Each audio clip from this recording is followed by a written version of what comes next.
So recently I discovered a young and up-and-coming composer by the name of Adam Gwon, and I fell in love with one of his songs. I sort of stumbled on it online, and then coincidentally I heard it performed by Audra McDonald at Lincoln Center.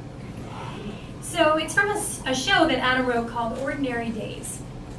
And I'm so moved by this song that I decided to email him, and he wrote me back. And he said his show is really about strangers in New York, and when their stories intertwine at just the right moment, and something sort of shifts without anybody ever realizing why. I love that. I'd really like to see his show, and I love that he wrote me back. Apparently his show is full of really wonderful New York story songs, like this one.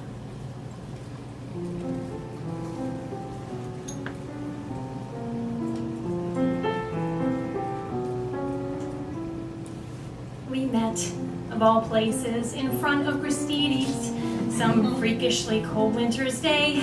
I had on several unflattering layers of wool. He slipped on the ice with his grocery bags full.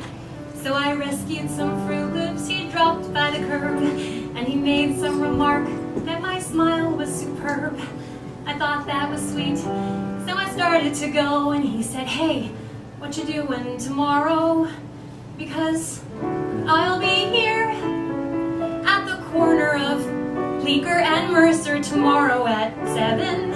If you want to meet up, I'll be waiting right here. And in case there are two fellas waiting for you, my name's John." He smiled, and then he was gone.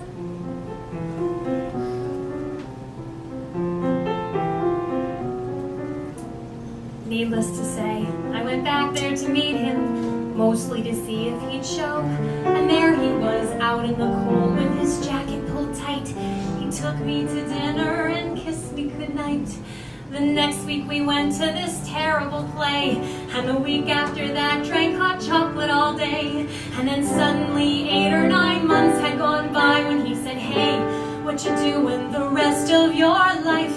Because I'll be here right beside you as long as you want me to be. There's no question, there is nothing I wanted so much in my life. This might sound immature, but I'm totally sure you're the one."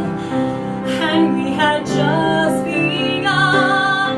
We got hitched in September, our favorite month, with a rock band that played in this old synagogue. And we bought an apartment on West 17th Street and talked about children and getting a dog. Our first anniversary came in a flash. We promised to take the day off. He had to go into his office that morning, and so I went walking uptown to this bakery I know.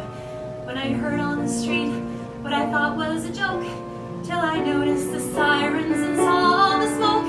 So I'm running back home with this feeling of dread, to the voicemail he left with the last words he said.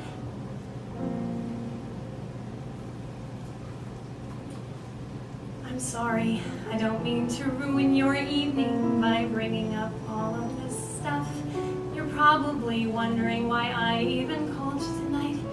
Well, something happened today and it spooked me all right.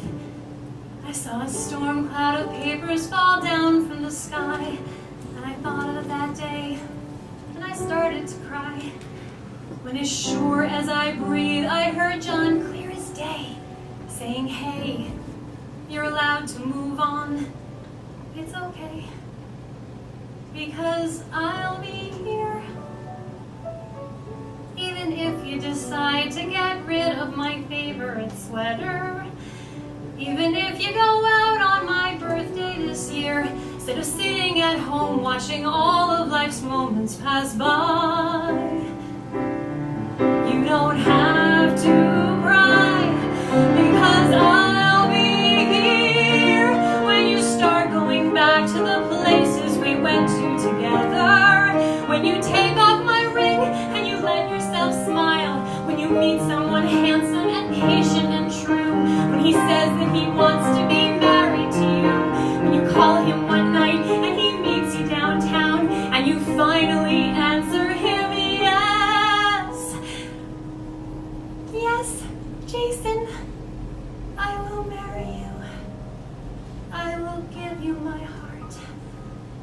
has taken so long, but I'm ready to start.